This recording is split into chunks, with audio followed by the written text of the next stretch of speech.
suis née à Rodez. Je viens d'Afghanistan. Je viens d'ici. Je viens de chez moi. I'm from Somalia.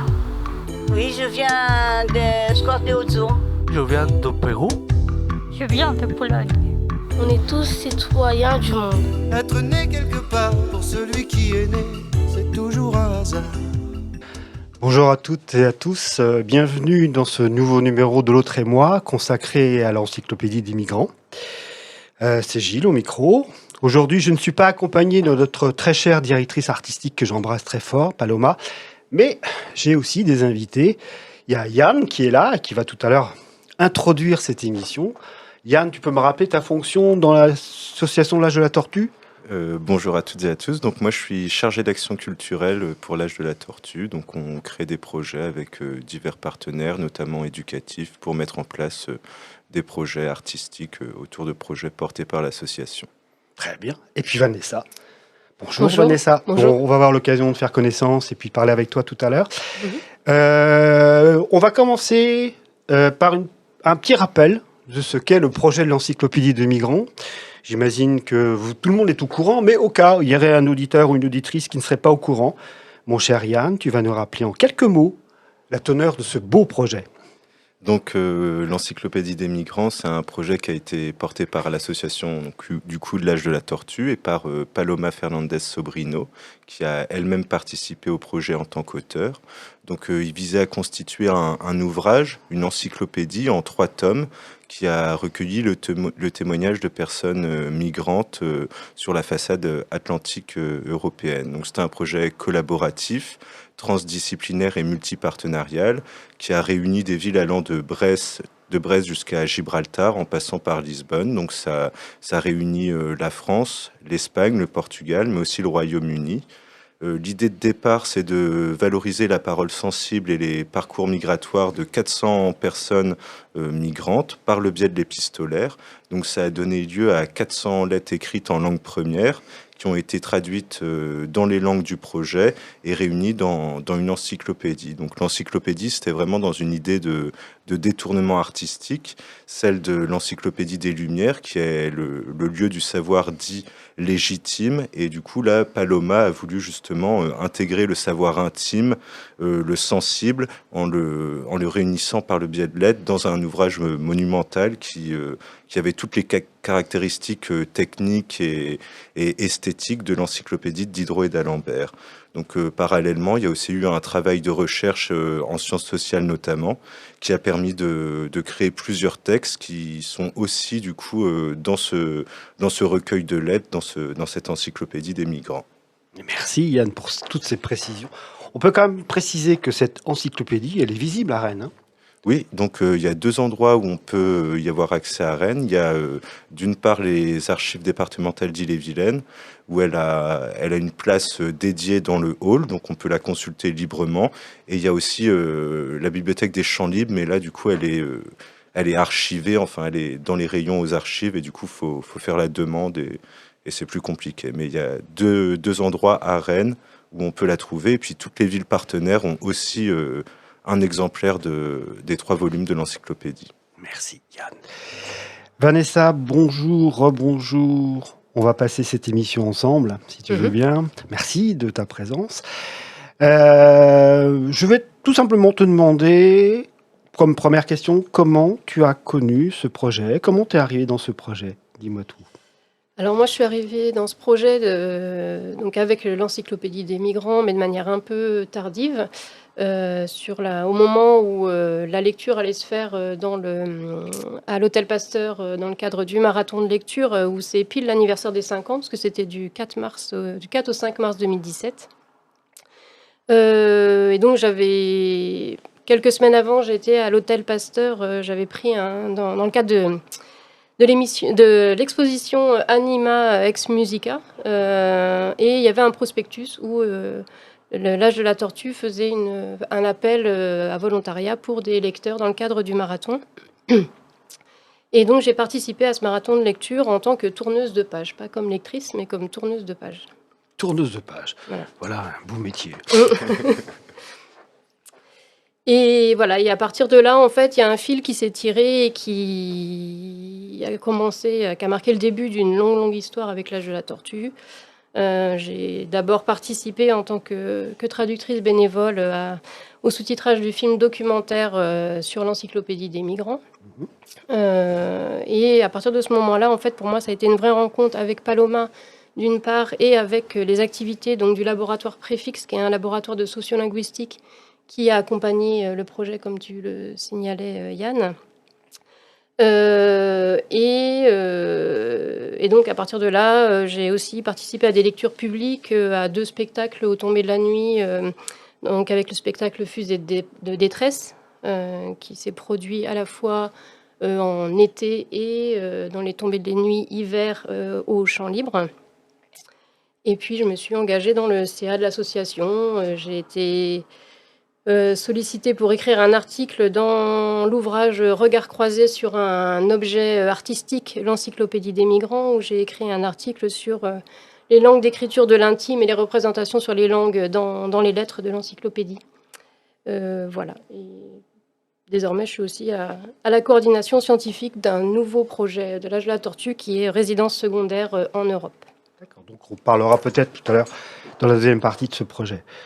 Donc une grande implication dans ce projet, une longue implication. Oui, une longue implication. Tu as évoqué, on ne l'a pas encore fait, tu as évoqué aussi Fusée de détresse. Est-ce que tu peux nous en dire quelques mots de ce projet de Fusée de détresse ? Oui, alors donc Fusée de détresse, c'est un projet donc, qui émane de l'encyclopédie des migrants, qui a fait suite donc, à ce premier gros projet où 5 villes européennes étaient associées à ce projet. Donc en Espagne, en Italie, au Portugal et en Belgique, à Bruxelles, en plus de Rennes, où à partir donc des lettres de l'encyclopédie, une artiste dans chacun de ces pays était chargée de produire une performance artistique à partir de ces lettres. Voilà, et donc ça a donné lieu à 5 performances dans les villes que je mentionnais. Dans les différentes villes qui étaient associées à ce projet. Oui. Et toi, ton rôle dans ce projet-là était lequel ? Moi, sur la partie européenne, je n'ai pas vraiment participé. J'ai plus participé sur la partie qui s'est déroulée en amont, en fait, à Rennes, où il y a eu une sorte de phase... une première phase de création autour des lettres de l'encyclopédie avec un accompagnement musical. Donc, c'était avec un instrument qui s'appelle le gamelan, un instrument javanais. Voilà. Je me souviens, c'était magnifique. C'était dans les jardins du Tabor. Oui, il y a eu dans les jardins du Tabor et au Champ Libre, où c'était totalement différent, puisque c'était dans une salle close où on était entièrement dans le noir. Et donc, il y avait les cuivres des instruments du gamelan qui brillait. Enfin, c'était une belle mise en scène.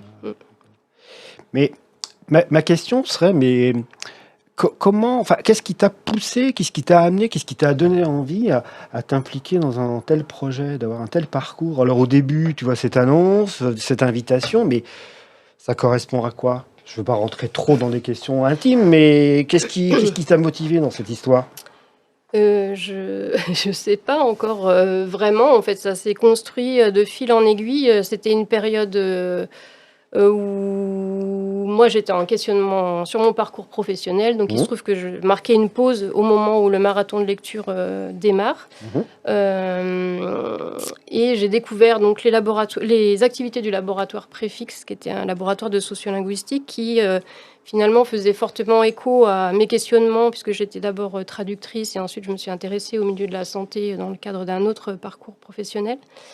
Et voilà, en fait, ce parcours personnel est venu rencontrer les projets de l'âge de la tortue à travers la question de la migration qui m'intéressait tout particulièrement.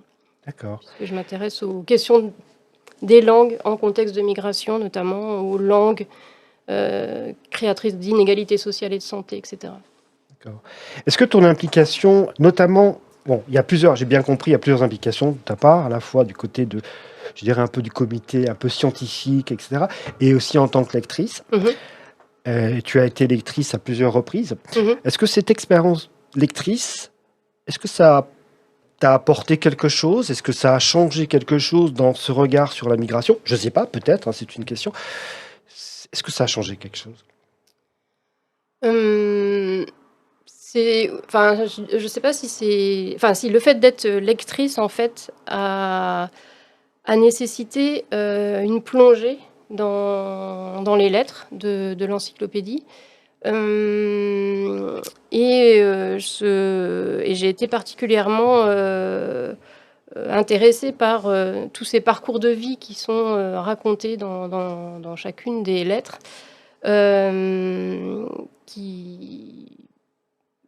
voilà, ce parcours de migration qui est une question auquel je porte un intérêt. Oui, tu avais déjà cet voilà. intérêt là, préalablement, Mm. les parcours de migration. Mm. Mais c'est vrai que l'originalité de ce projet, c'est d'abord de l'intime. La migration C'est ça. par le côté de l'intime.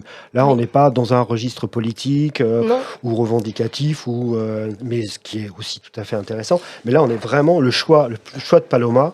Ça a été comme l'a dit aussi notre ami Yann tout à l'heure, c'est d'abord de la migration par le côté de l'intime. oui. Oui.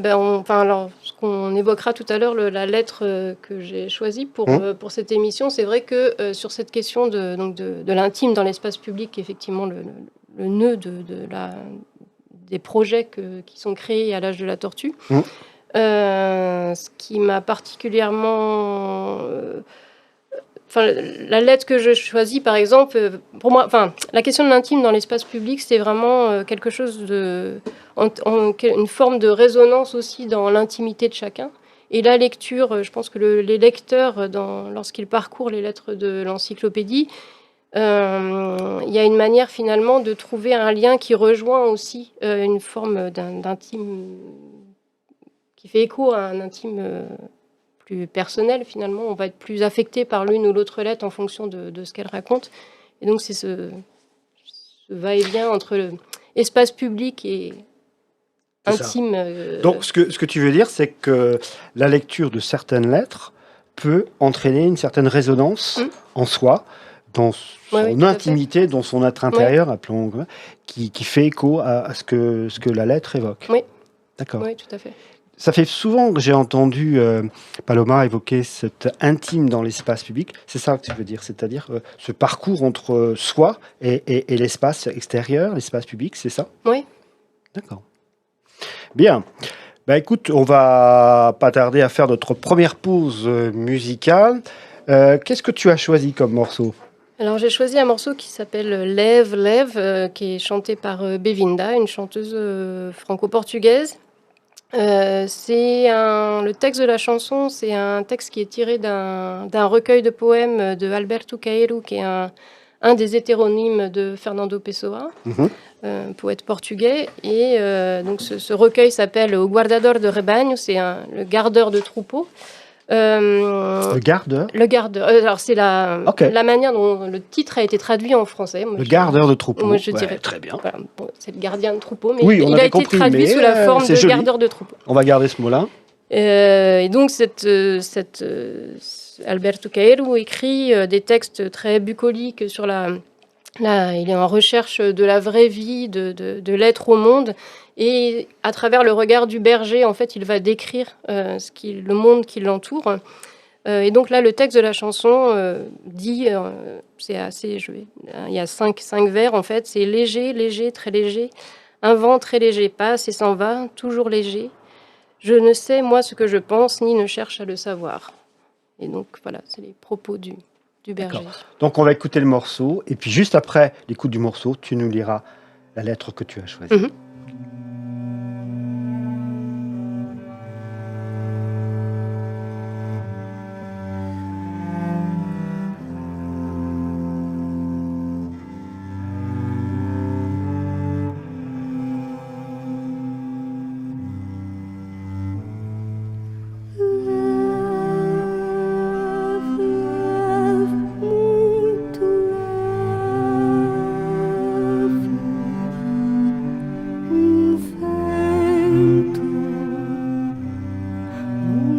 Love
Cher père, encore une année qui s'achève et la saudade qui ne se compte pas en jours, en mois ou en heures, son intensité étant plus semblable aux vagues de la mer qui peuvent être autant dévastatrices et sembler parfois de simples ondes qui nous baignent les pieds, a aujourd'hui envahi mon cœur. Je suis assise en pensant à nous, en me rappelant toutes ces années où nous avons vécu éloignés, unis par les lettres et les appels téléphoniques qui coûtaient extrêmement cher au début. Le premier date du 1er avril 1980 et a provoqué un branle-bas de combat dans la commune de Safourdan. Vous vous souvenez ? Vous avez appelé à la taverne et comme notre maison se trouvait de l'autre côté, Arminda, très pratique, vous a informé que nous allions bien et a raccroché. Mais quelqu'un est allé à la maison le raconter et moi, qui donnais son bain à Arthur à ce moment-là, j'ai tout rangé à la hâte et nous avons accouru. Nous avons alors demandé une liaison vers le Brésil, ce qui pouvait prendre des heures, et cela a été si bon d'entendre votre voix. Tous étaient inquiets car ils n'avaient pas eu de vos nouvelles depuis notre départ de Santos le 7 mars. J'ai trouvé cela si étrange car pendant les 11 jours de voyage, j'ai tenu un journal de bord et je vous l'ai envoyé. Il allait arriver quelques jours plus tard, le service postal était lent. Tant de choses semblaient étranges. Nous habitions dans la ferme Santo Antonio à São Paulo, où nous avions tout et, soudainement, nous nous sommes retrouvés dans un petit hameau de Beira Alta. Le jour où Zé est tombé malade, j'ai dû marcher 8 kilomètres à pied, aller-retour, sur une route quasi déserte, bordée de broussailles pour aller à la pharmacie la plus proche. Le linge se lavait dans un lavoir commun, les femmes étaient débordées mais de bonne humeur. Elles riaient de mon manque d'expérience. Et comme il faisait froid, les enfants dormaient ensemble et il y avait tellement de couvertures qu'elles semblaient nous étouffer. Mais le jour est arrivé où, tel un tour de magie, tout a été différent. Il y avait de la couleur, des pousses vertes, des petites fleurs jaunes. Pour la première fois, nous pouvions percevoir la différence des saisons. L'achat de la boutique, l'escroquerie dont nous avons souffert, la douleur de nous retrouver soudain sans toit, sans emploi, sans argent, eh bien tout cela s'est passé il y a très longtemps. Mais je pense que maintenant tu arrives à comprendre, car nous ne vous avions jamais tout raconté. Comment aurions-nous pu vous parler de la douleur, de l'angoisse, du vide que l'on sent loin de la famille, de la terre où nous sommes nés ? La vie n'a pas été simple. Je ne saurais dire si cela aurait été mieux de rester au Brésil. J'ai payé cher le fait d'avoir immigré. Au début, nous avons passé 10 ans sans nous voir. C'est pour cette raison que nous vous avons envoyé André pour vivre avec vous. Tant de larmes versées m'ont mené à m'intéresser de plus en plus aux problèmes de l'immigration. La communauté brésilienne est importante et les problèmes sont multiples. Après avoir beaucoup travaillé, j'ai fondé une association et j'ai décidé de reprendre des études. Après avoir obtenu une licence en sociologie, je suis à présent en master. Je m'aperçois que ma lettre est déjà longue. Il y a tant à raconter, mais en réalité, nous n'avons jamais besoin de beaucoup de mots.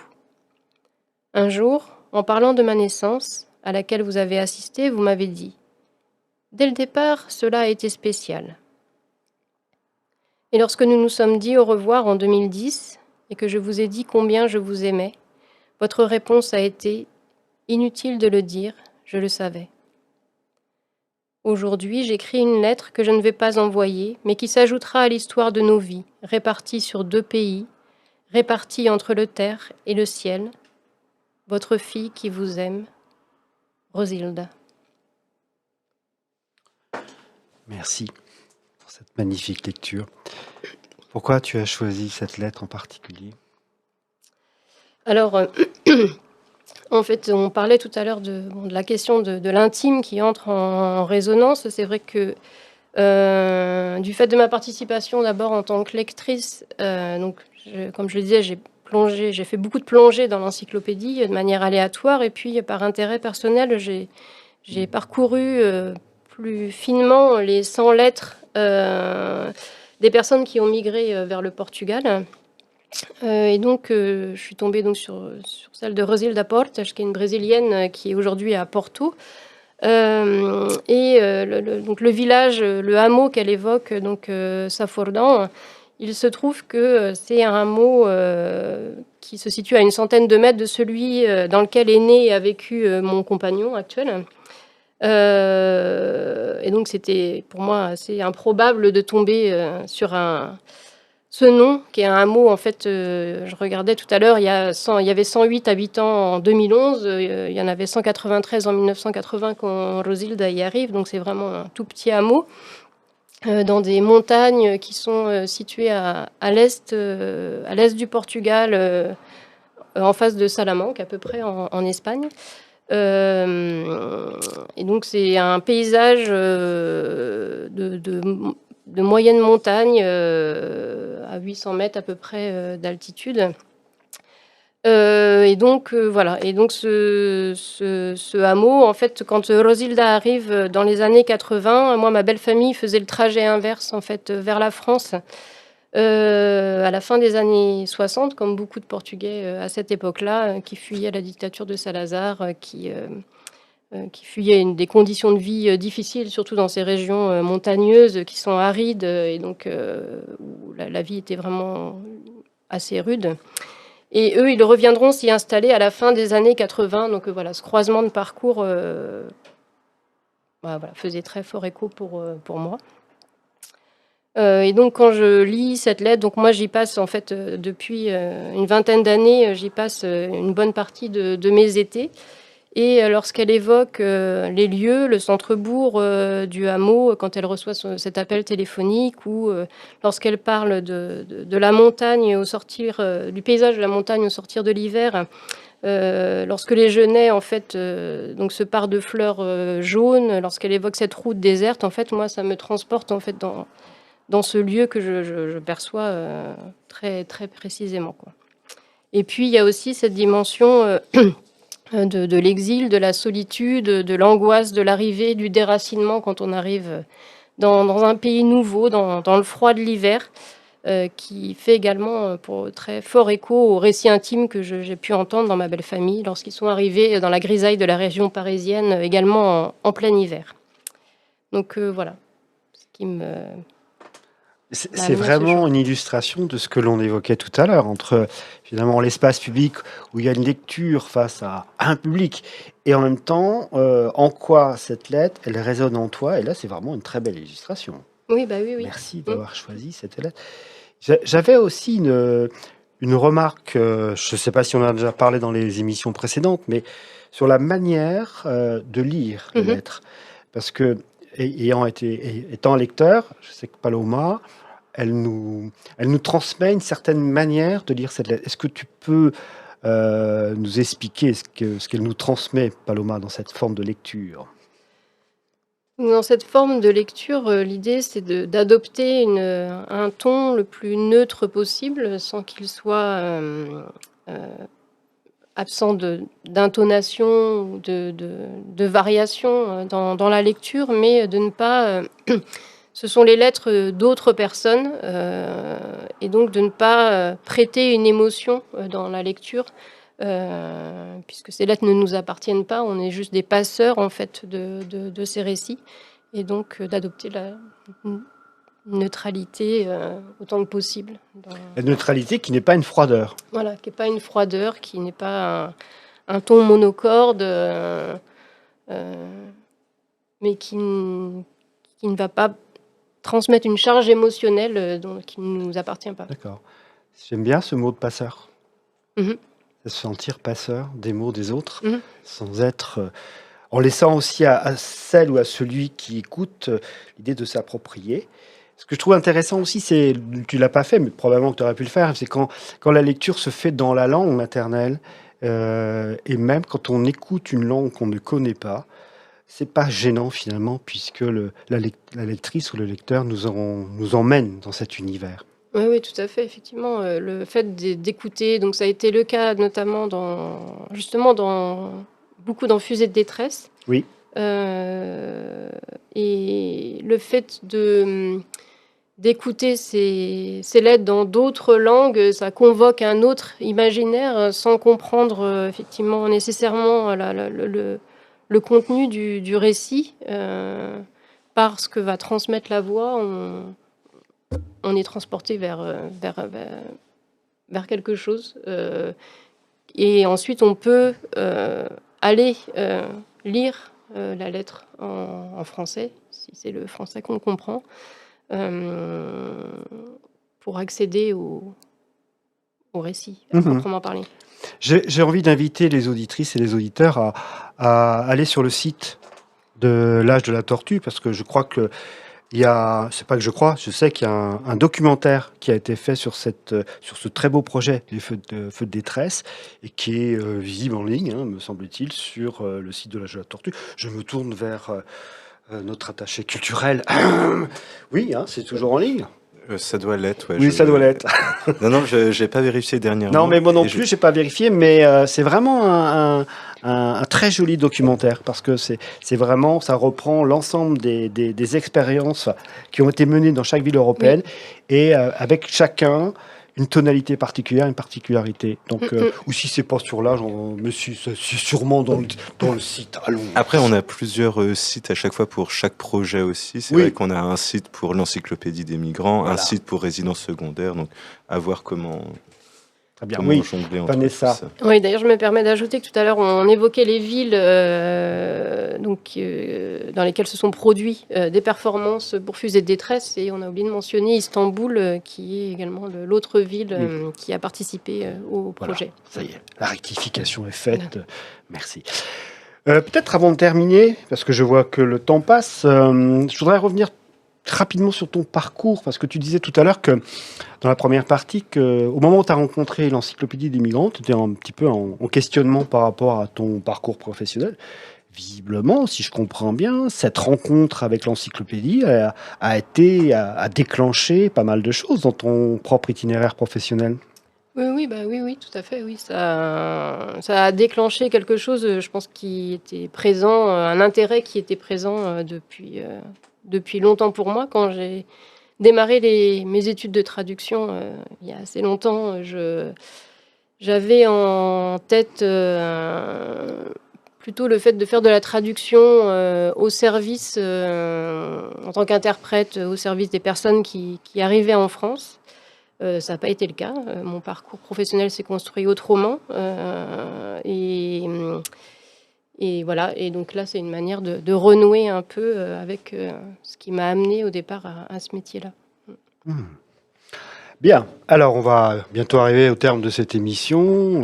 Vanessa, un grand merci. Tu voulais rajouter quelque chose? Je voulais juste rajouter quelque chose par rapport tu évoquais le site de Fusée de détresse. Et pour revenir à cette question de l'intime, ce que je trouve sur le site qui est consacré à l'encyclopédie des migrants, où on peut lire les lettres, ce que je trouve également très, très sensible, c'est le fait que les lettres, il y a à la fois la version tapuscrite et il y a la version manuscrite qui a été écrite par chacun des témoins, et qui donne accès aussi à autre chose, justement, sur cette question de l'intime et sur la question de la sensibilité, de lire les lettres avec des systèmes d'écriture variés, puisque toutes les lettres ont été écrites dans une des langues maternelles, même si les 4 volumes de l'encyclopédie sont traduits dans les 4 langues du projet, donc le français, l'espagnol, l'anglais et le portugais.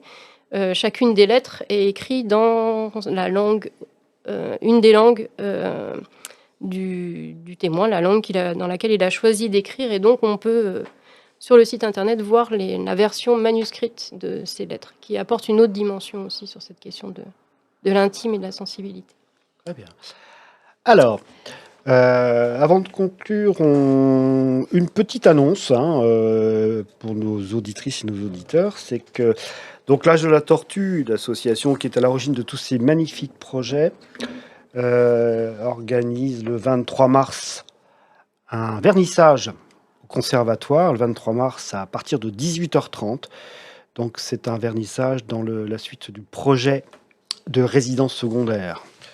Est-ce que quelqu'un veut en dire 2 mots? Est-ce que toi, Yann, tu veux nous en dire 2 mots rapidement sur ce projet? Rapidement, oui. Allez. Alors c'est un projet résidence secondaire, c'est d'abord un projet qui a été mené à l'échelle locale. Il y a eu 5 projets différents et puis après ça a été fait à l'échelle européenne, donc entre Bruxelles, Barcelone, Lisbonne, la ville de Graz et la ville de Rennes avec l'âge de la tortue qui coordonne l'ensemble. Donc c'est un projet qui vise à réunir un ou une habitante, un ou une élue et un ou une artiste pour les faire vivre dans ce qu'on pourrait appeler une colocation, enfin vivre ensemble durant une semaine dans un quartier qui est très éloigné de ce qu'on pense habituellement être une résidence secondaire. Donc là, c'est le quartier du Blône pour Rennes, et il y a une habitante, une élue et un artiste qui ont pu vivre pendant une semaine dans le quartier, qui ont du coup créé un projet qui avait été orienté par une thématique elle-même choisie par des groupes de réflexion, à savoir des habitants réunis qui avaient décidé de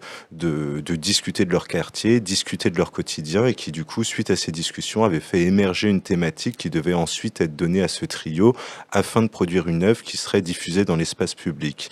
Donc là, on est arrivé au terme de ce processus artistique. L'œuvre va être présentée, donc ce sera au Conservatoire de Rennes à 18h30 le jeudi 23 mars.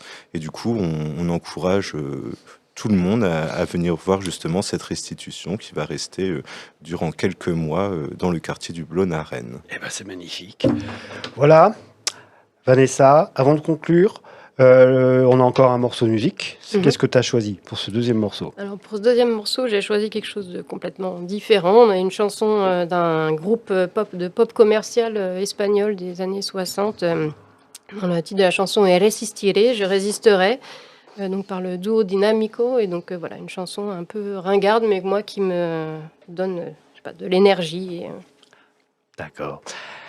Donc j'ai plus qu'à remercier Vanessa pour tout ce que tu nous as apporté aujourd'hui. Merci beaucoup. Merci à toi. Merci Yann aussi pour ce soutien et ces éclaircissements sur les projets de l'âge de la tortue.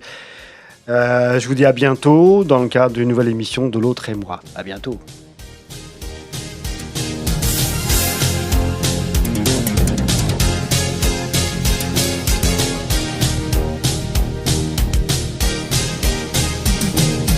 Cuando pierda todas las partidas, cuando duerma con la soledad,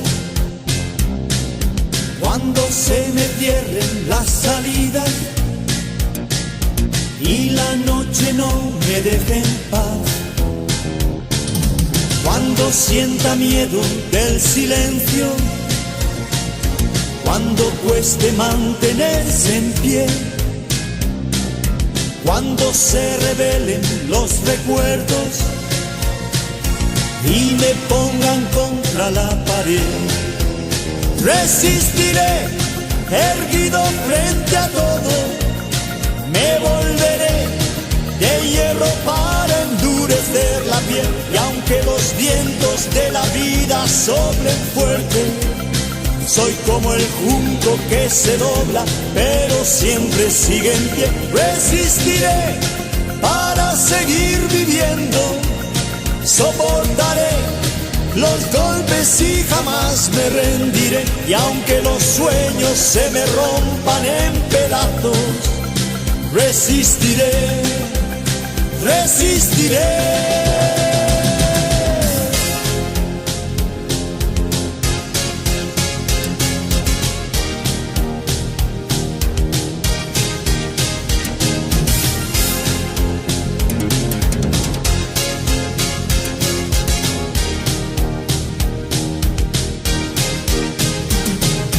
Cuando el mundo pierda toda magia,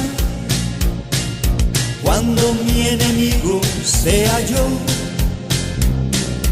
cuando me apuñale la nostalgia y no reconozca ni mi voz, cuando me amenace la locura, cuando en mi moneda salga cruz, cuando el diablo pase la factura o si alguna vez me faltas tú. Resistiré, erguido frente a todo, me volveré de hierro para endurecer la piel. Y aunque los vientos de la vida soplen fuerte, soy como el junco que se dobla, pero siempre sigue en pie. Resistiré para seguir viviendo, soportaré los golpes y jamás me rendiré. Y aunque los sueños se me rompan en pedazos, resistiré, resistiré.